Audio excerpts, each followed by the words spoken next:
안녕하세요. 올해 38살 여자입니다. 결혼기간 1년을 채우지 못하고 지금은 이혼해서 혼자 살고 있습니다. 이혼한 지는 반년 조금 넘어가고요. 이제는 시간이 지나니 무뎌져서 이렇게 제 이야기를 할 수 있는 정도까지 오게 되었네요. 남들보다 조금 늦게 한 결혼이니만큼 참 많은 고민을 했고 옳은 결정을 내렸다 믿고 있었고 후회 없이 행복하게 살 줄 알았습니다. 여태껏 제가 목표했던 건 다 이루고 살았습니다. 세상 일이 마음만 굳게 먹으면 생각한 대로 흘러가는 줄 착각 속에 살고 있었지요. 제 생각처럼 흘러갔다면 더할 나위 없이 좋았겠지만 결혼 생활만큼은 그렇지 못했습니다. 결혼은 현실이다라는 말이 무슨 말인지 이제서야 이해가 가네요. 요즘 결혼 정년기가 늦어졌다고는 하지만 주변 지인들이나 건너 아는 사람들이나 아무리 찾아봐도 안 하면 안 했지 결혼을 저보다 늦게 한 사람은 없었어요. 사실 저도 결혼에 크게 뜻이 있던 건 아니었거든요. 부모님께서는 제가 가정을 꾸렸으면 하는 눈치였어요. 하지만 저한테는 사실 그럴 만한 여유가 있지는 않았습니다. 저희 집안 형편이 썩 좋은 편은 아니었어요. 제가 가장 역할을 해야 할 수준까지는 아니었지만 수입이 들쭉날쭉한 아버지 사업 때문에 어머니가 밖에서 돈을 빌리러 다녀야 했습니다. 그 때문에 어머니가 본의 아니게 다수의 사람들에게 굽신거리는 모습이 참 싫었고 그래서 더 성공에 대한 집착이 생겼던 것 같아요. 사실은 사자 들어가는 전문직이 하고 싶었지만 집에서 뒷바라지를 해줄 상황이 아니었으니 월급 많이 주는 회사에 들어가는 걸 목표로 열심히 살았습니다. 아르바이트 병행해가면서 대학교 학비와 생활비를 벌었고 졸업 후에는 당장 출근해도 좋다는 회사가 몇 군데 있었지만 더 좋은 조건의 회사를 가고 싶어 2년 정도 되는 취준생 기간을 보냈어요. 힘들었지만 제가 바라던 외국계 기업에 취직하게 되었고 현재 이 자리까지 왔습니다. 제가 지금 받는 연봉이 8천 정도 되고요. 자랑할 만큼 많은 연봉은 아니지만 그렇다고 해서 어디 가서 명함을 못 내밀 정도는 아니라고 생각해요. 아무튼 제가 취직하고부터는 집안의 기둥 노릇을 하게 되었어요. 취직 후 처음 몇 해간은 집에 있는 빚을 갚느라 돈도 모으지 못했고요. 빚을 다 갚고 나서는 집안 형편 때문에 원하던 공부를 포기했던 동생 유학도 보내주고 서울이라고 부르기도 힘들 정도로 외곽이긴 하지만 부모님 명의로 아파트도 하나 해드렸어요. 결과적으로는 그쪽 지역이 현재는 재개발이 되고 있어서 집값도 많이 올랐네요. 동생도 유학 중에 만난 사람과 결혼해서 아예 그쪽에 자리를 잡았고요. 현재는 돈도 저보다 훨씬 더 잘 받으며 일하고 있으니 전부 해피엔딩이네요. 아무튼 그렇게 온 가족들 다 챙기고 나서야 드디어 저를 돌아보게 되더라고요. 여전히 부모님 생활비나 동생 학비 같은 걸 신경 쓰긴 해야 했지만 여유가 생기기 시작했고 저를 위해 돈을 모으기 시작할 수 있었습니다. 이런 상황이다 보니 사실 결혼은 저한테는 약간 사치가 아닐까 하는 생각을 갖게 되었는데 동생이 자리를 잡은 시기부터 이제 부모님 생활비는 자기가 낼 테니 제 인생 좀 살라고 하더라고요. 부모님도 면목이 없다면서 이젠 제가 결혼해서 가정을 꾸리고 사는 모습이 보고 싶다 하셨고요. 가족들이 이제 저 결혼하라고 해서 억지로 등 떠밀려 결혼한 건 아니에요. 저도 늦게 결혼하게 된 만큼 더 신중할 수밖에 없었고요. 남편은 직장 동료의 지인을 통해 소개를 받아 처음 만나게 되었습니다. 회사에서도 제 나이에 결혼하는 사람이 저밖에 없었고 제가 비혼주의가 아니라 그냥 사는 게 팍팍해서 결혼을 안 했던 거라는 사실을 알게 되고부턴 저한테 좋은 자리 있으면 소개시켜주고 싶다던 사람이 많았거든요. 당시 제가 35이었는데 결혼 상대를 소개받는 자리들이 순탄치만은 않았습니다.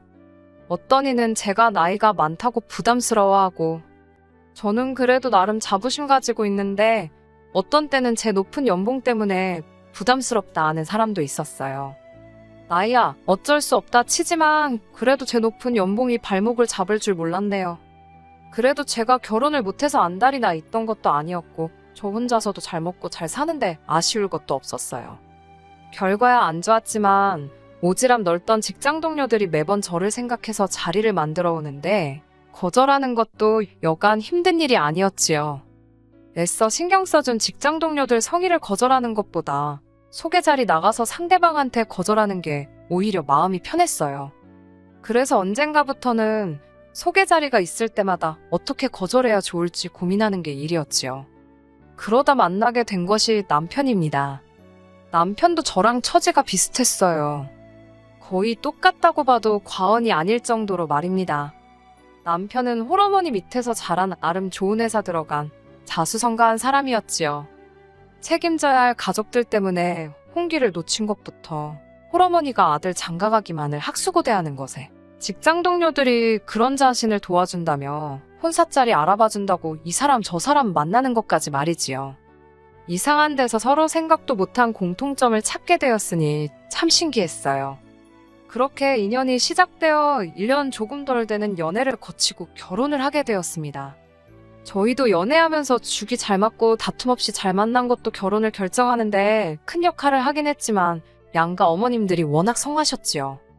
좋은 상대 나타났을 때 후다닥 결혼하라고 양쪽에서 보채는 바람에 연애 기간이 짧기도 했어요.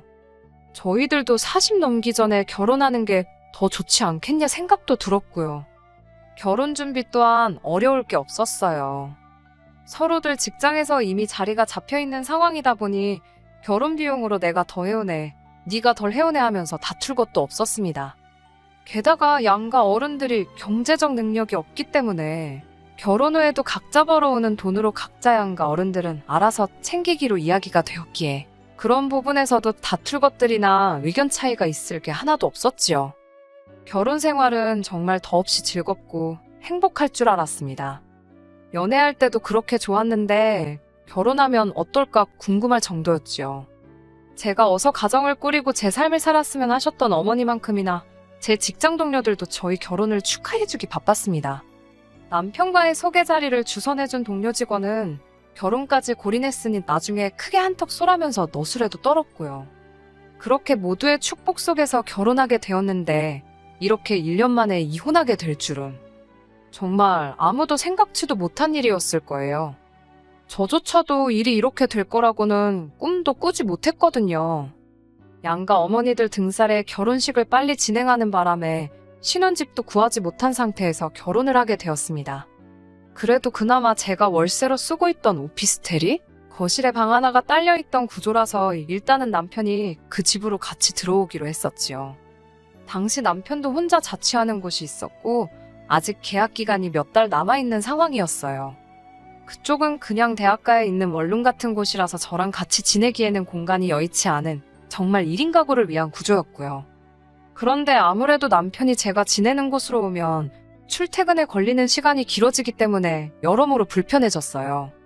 그래서 결혼식을 올렸는데도 불구하고 각자 자취하던 곳에 살게 되는 웃지 못할 상황이 일어나고 말았습니다. 어쩔 수 없는 특수한 상황이다 보니 이해 못할 상황은 아니었어요. 물론 저희 집에 와서 같이 지냈으면 그 당시에는 참 신혼 느낌 나고 같이 퇴근 후에 신혼집 알아본다고 손품 팔면서 인터넷 뒤져보고 하면서 재미있기도 했겠지만 왕복으로 몇 시간을 길 위에서 보내게 하는 게 미안해서 빨리 들어오라는 말을 하지 못했네요. 그래도 회사 안 나가는 주말이면 신혼집 알아보러 다닌다고 여기저기 다녀서 좋았었는데 하루는 남편이 심각한 표정으로 오더니 신혼집에 대해서 저랑 이야기 나누고 싶다고 하더라고요. 무슨 일이 있는가 해서 이야기를 좀 들어보기로 했지요. 그리고 남편의 제안 덕분에 짧은 기간 동안이지만 그래도 다툰 적 한 번이 없었는데 처음으로 의견 충돌이 일어나게 되었습니다. 남편이 하는 말이 신혼집을 우리가 여기저기 알아보고 있는데 이왕이면 시댁에서 가까운 편이 좋지 않겠냐고 말을 꺼내더라고요. 난데없이 그렇게 하자는 남편이 사실 잘 이해가 가지 않았습니다. 시댁하고 가까이 살아서 좋을 거 없는 건 저도 잘 알고 있습니다.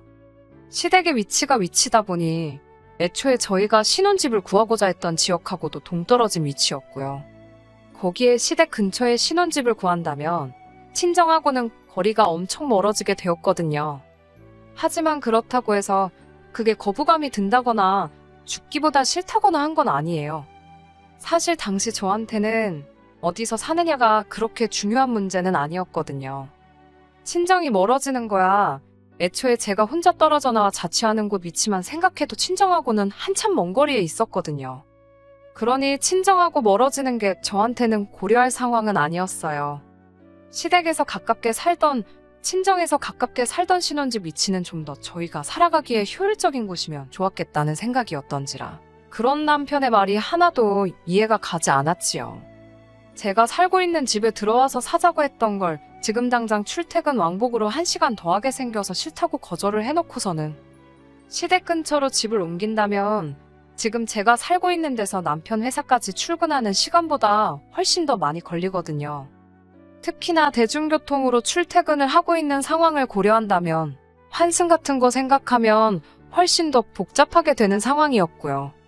거기에 더불어 저까지 회사에서 더 멀어지게 되는 거나 마찬가지인데 굳이 신혼집을 시댁 근처로 구해야 하는 이유가 하나도 없는 거 아니냐고 물었지요.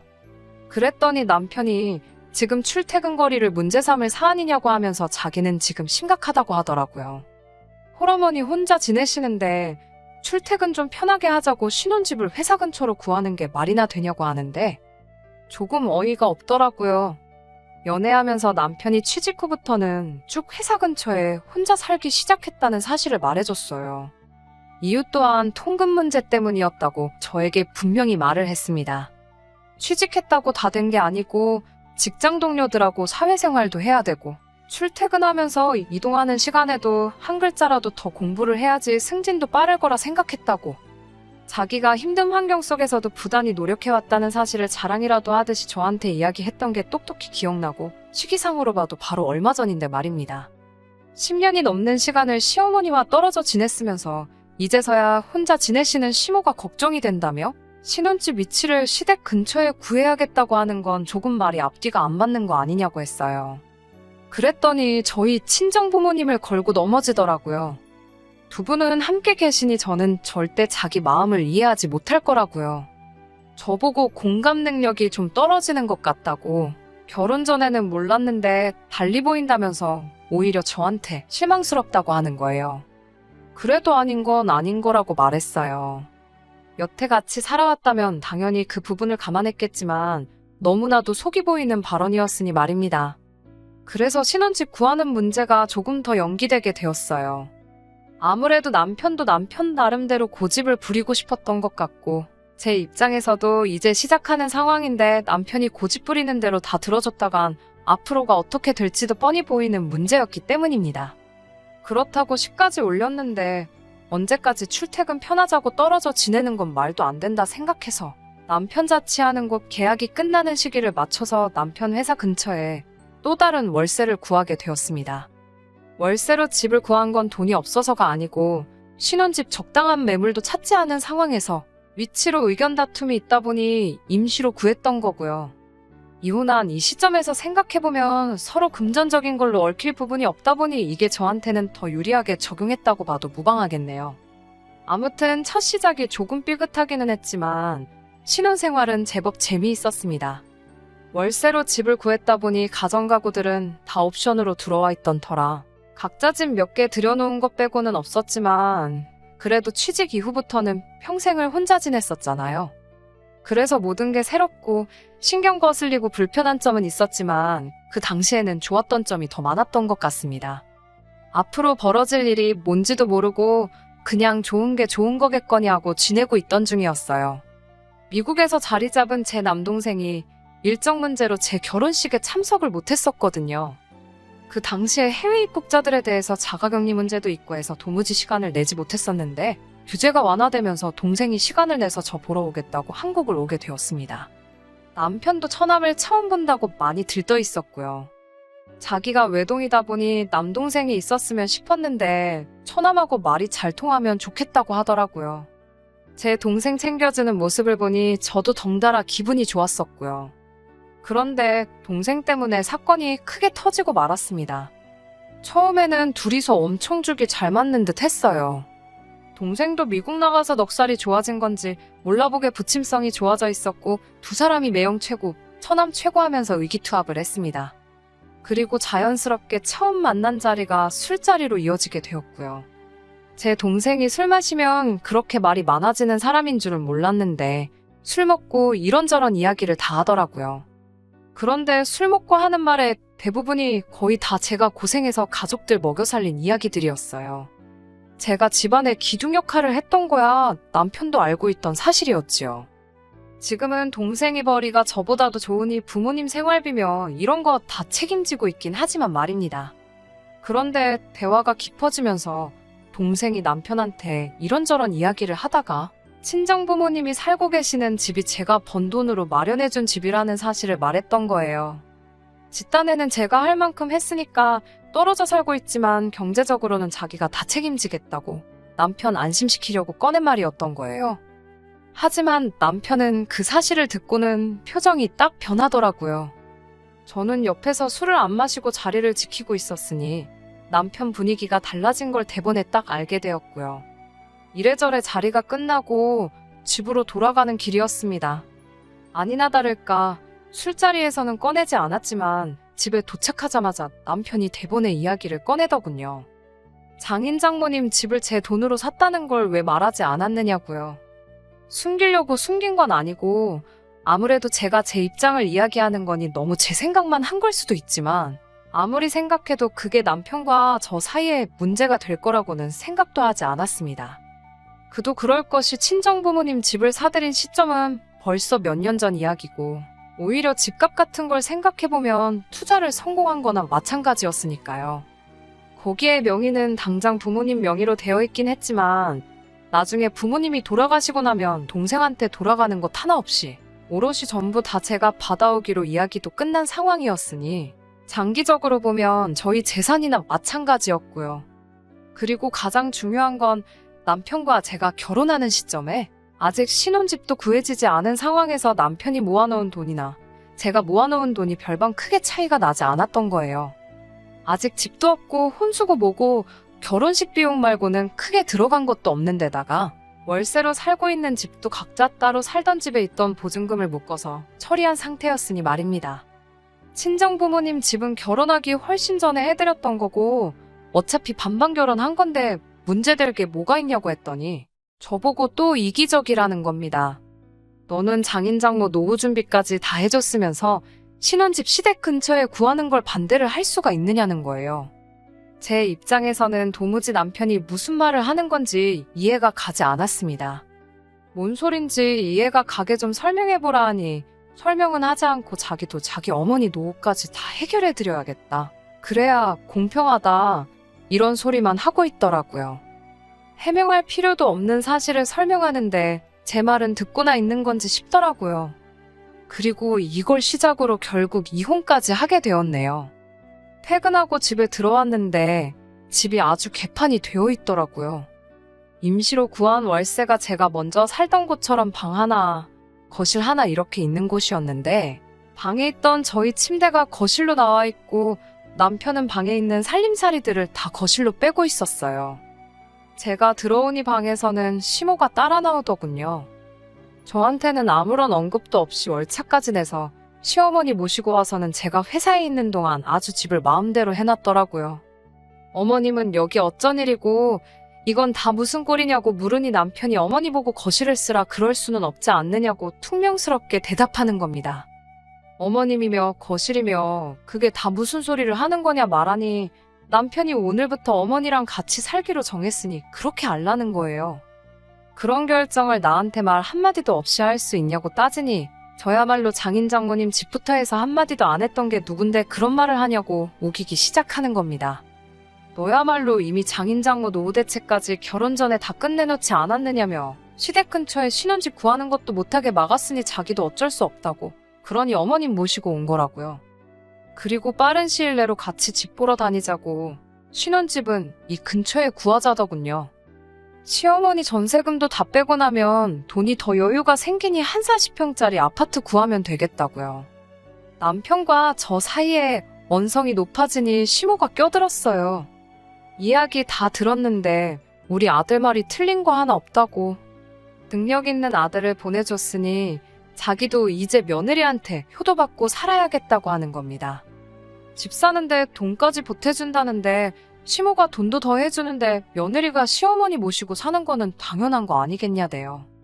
제가 돈이 모자라서 신혼집 못 구한 것도 아니고 이 나이 먹어서 능력 있는 남편한테 빌부터 살려고 취직한 것도 아닌데 시모도 지금 이 상황을 전혀 이해하고 있는 것 같지 않아 보였습니다. 오히려 그 말을 들으니 이미 처음에 신혼집 문제를 가지고 남편과 말다툼을 했을 때부터 두 사람이서 한통속이었다는 사실을 깨닫게 되었지요. 여태까지 말로 해도 자기들 말이 옳다고 저러고 있는데 어떻게 상황을 설명해봐야 나아질 거 하나도 없겠더라고요. 그 덕에 이혼해야겠다는 결심을 내리는 데까지도 그렇게 오랜 시간이 걸리지도 않았어요. 그러면 가구 배치 열심히 하라고 말하고 저는 저대로 제 짐을 다 꺼내서 싸기 시작했습니다. 시모는 그런 저를 보고 아주 생쇼를 한다고 혀를 차더군요. 집 나간다 그러면 누가 무서워할 줄 아냐고 하면서 네 나이에 이혼까지 하면 앞으로 너 받아주는 집안이 있겠냐고 하더라고요. 그냥 이제 상황 파악 좀 하고 자기 모시고 살면서 며느리의 도리를 다 알아놔요. 내가 혼자 살았으면 혼자 살았지 이런 꼴 보려고 결혼한 거 아니라고 딱 잘라 말했습니다. 어차피 제 짐이라고 해봐야 옷 같은 거 몇 개 말고는 챙길 것도 없어서 짐 싸는데 시간이 그렇게 오래 걸리지도 않았어요. 제가 짐 싸들고 나가는 순간까지 큰 소리 치다가 문 닫고 나가니 그제서야 똥줄이 타기라도 시작했는지 남편이 쫓아나와서 진짜 이럴 거냐고 하더라고요. 뭐가 그럴 게 다 있냐고 어차피 지금 우리 사이에 이 집에 월세 보증금 말고 처리할 게 또 없는 게 다행이라고 했습니다. 니네 엄마가 전세 보증금 들고 온다니 그 돈에서 내 돈 들어간 만큼만 보내주면 저도 길게 안 끌겠다고 딱 잘라 말했어요. 애초에 신혼집 문제로 서로 청약 문제도 있고 해서 혼인신고도 안 올려놓은 판국에 갈라서는 게 뭐가 어렵겠냐고 했지요. 남편은 제가 설마 진짜 이혼까지 하겠나 싶었나 봅니다. 하지만 저는 남편이 시어머니 모시고 사는 걸 철회한다고 해도 다시 합칠 생각이 없을 정도로 마음을 굳힌 상황이었거든요. 시간이 지나도 제가 아무 연락도 없으니 남편이 참다 못해 저한테 먼저 연락을 해오더라고요. 내 돈 돌려주려고 전화한 거 아니면 그냥 끊으라고 했습니다. 그리고 돈 주는 거 늦어지면 그때는 법적인 절차를 밟을 테니 알아서 하라고요. 이혼이라고 해봐야 그냥 갈라서는 거 말고는 달리할 것도 없었으니 사실 어려울 건 없었어요. 그냥 제가 그 집구석에서 짐 싸들고 나온 그 순간이 이혼한 거나 마찬가지였던 상황이지요. 하지만 이혼한 게 뭐 자랑거리는 아니니 회사에는 딱히 이 사실을 말하지는 않았습니다. 그냥 주변에서 근황에 대해 물어보면 대답 없이 쓴웃음만 짓고 넘기는 게 전부였어요. 그리고 그렇게 6개월이 지나 지금에 이르렀습니다. 그리고 얼마 전에 남편과의 만남을 주선해줬던 직장 동료가 잠깐 시간이 괜찮냐면서 조심히 저를 부르더라고요. 얼마 전에 남편을 만나 제 진짜 소식을 들었다면서. 놀리려고 온 건 아닐 테니 이야기를 들어봤네요. 저한테 사과부터 하더라고요. 남편이 심호봉양하게 하고 대리호도 바라는 그런 사람일 줄은 자기도 몰랐다고요. 저 대신해서 시원하게 욕 한마디 해주고 왔답니다. 그리고 남편 근황에 대해서 말해주더라고요. 별로 궁금하지 않아서 자리를 뜨려고 하는데 주선해준 그 사람이 남편하고 재결합할 생각은 없냐고 물어왔습니다. 그게 무슨 소리냐고 했더니 두 사람이 너무 잘 어울렸어서 그게 참 아쉬워서 그러는 거라더군요. 시어머니랑 남편은 다시 분가를 했고 이제 자기가 잘 타일러놨으니 시어머니 모시고 살자 할 일이 없을 거라는 거예요. 그런데 그 말을 전해주는데 그림이 퍼즐처럼 딱딱 맞춰지기 시작했어요. 딱 봐도 저랑 재결합하고 싶어 시어머니랑 분가한 게 아니잖아요. 시어머니 말 맞다는 아들이 이제 자기 뒷바라지 해줄 만큼 능력도 생겼겠다. 이제 며느리한테 수발받아가며 편하게 노후를 보낼 계획이었겠지요. 처음엔 신혼집을 시댁 근처로 구해오며 가며 며느리 효도받다가 합가할 계획이었을 거예요. 그런데 시작부터 제가 안 된다고 하니 은근슬쩍 말도 안 되는 이유 가져다 붙여서 합가를 시도했던 거지요. 그런데 이건 뭐 시작도 하기 전에 며느리가 짐 싸서 나가버리니 며느리 수발받으며 호강할 줄 알았는데 이건 뭐 팔자에도 없던 아들 뒷바라지를 하게 생기게 되었으니 얼마나 열이 받았겠어요. 그러니 분가를 했다기보다는 시모가 열받아서 집을 나가버린 게 더 이야기가 맞지요. 그리고 이 주선자가 제 직장 동료긴 하지만 남편과도 친한 사이였으니 다시 재결합하자는 말이 누구 머리에서 나온 말인지 딱 알겠더군요. 말 맞다나 재결합해서 누가 제일 이득을 보겠나요? 부모님 노후 준비도 끝내놓았겠다. 돈도 잘 벌지. 그 돈이 모이고 모이면 결국엔 남편한테 이득 아니겠어요? 이미 남편한테는 질릴 대로 질려버렸는데다가 누가 알겠어요. 또 재결합했다가 무슨 핑계를 대면서 또 시어머니 모시고 살자고 할지 말이에요. 재결합은커녕 꼴도 보기 싫고 궁금하지도 않으니 남편 소식은 이제 전해오지 말아줬으면 좋겠다고 한마디 했어요. 주선해준 사람이 정색을 하면서 저보고 사람이 그러면 안 된다고 한마디 하더군요. 두 사람 이어준 적이 체면도 있는데 만나는 신용이라도 해보고 이러나 저러나 둘이 좋아서 결혼까지 한 거 아니냐고, 다시 만나면 화해하고 행복하게 잘 살지 누가 아냐고 하더군요. 직장 동료의 친한 친구 결혼한다고 추기도 많이 했다고. 평생 혼자 살 것도 아닌데 걱정돼서 그러는 거라며 얼토당토 않는 헛소리를 짓거리더라고요. 그래서 주선자한테도 한마디 했어요. 내가 그쪽 체면의 축의금 몇 푼 때문에 내 인생을 걸어야겠냐고요. 남편 부탁받고 온 거 다 티나니까 진짜 내가 걱정돼서 그러는 거면 남 인생에 신경 끄고 사는 게 도와주는 거라고요. 동료 직원은 제 말을 듣고는 얼굴이 시뻘개져서는 아무 말도 잊지 못하고 씩씩대면서 돌아가더라고요. 결혼이란 선택은 제가 한 거예요. 주선해준 그 사람을 욕할 수는 없겠지요. 하지만 이혼이라는 결정도 제가 내렸으니 제가 알아서 하는 게 맞는 것 같습니다. 어머니도 괜히 자기 때문에 제가 결혼을 서둘러서 이렇게 된 거라 탓을 하고, 제 소식을 전해들은 동생도 자기가 괜히 부모님 집 이야기를 꺼내서 이렇게 된 거라고 자책하는데 그럴 필요 없다고 했습니다. 오히려 저한테는 잘된 일이라 생각해요. 저도 늦게 시작한 연애이기도 했고 연애하는 동안에는 진심이었으니까요. 어머니가 보채지 않으셨어도 아마 결혼을 자연스럽게 생각했을 거예요. 동생이 집에 대해 이야기한 것도 언젠가는 알게 될 일일 수도 있었고, 남편이 아내한테 시어머니 봉양을 강요하는 사람이라는 것도 나중에 가서 알게 되었겠지요. 차라리 이렇게 빠르게 알게 돼서 시간 낭비 안 하고 일찍 정리할 수 있었던 게 다행이라 생각합니다. 오래 혼자 지내서 그런지 아직도 혼자 지내는 게 편하네요. 한동안은 다른 생각 안 하고 바쁘다는 이유로 가보지 못했던 여행이나 배우고 싶었는데 포기했던 것들 조금씩 배우며 제 인생을 위해 살아볼 생각입니다.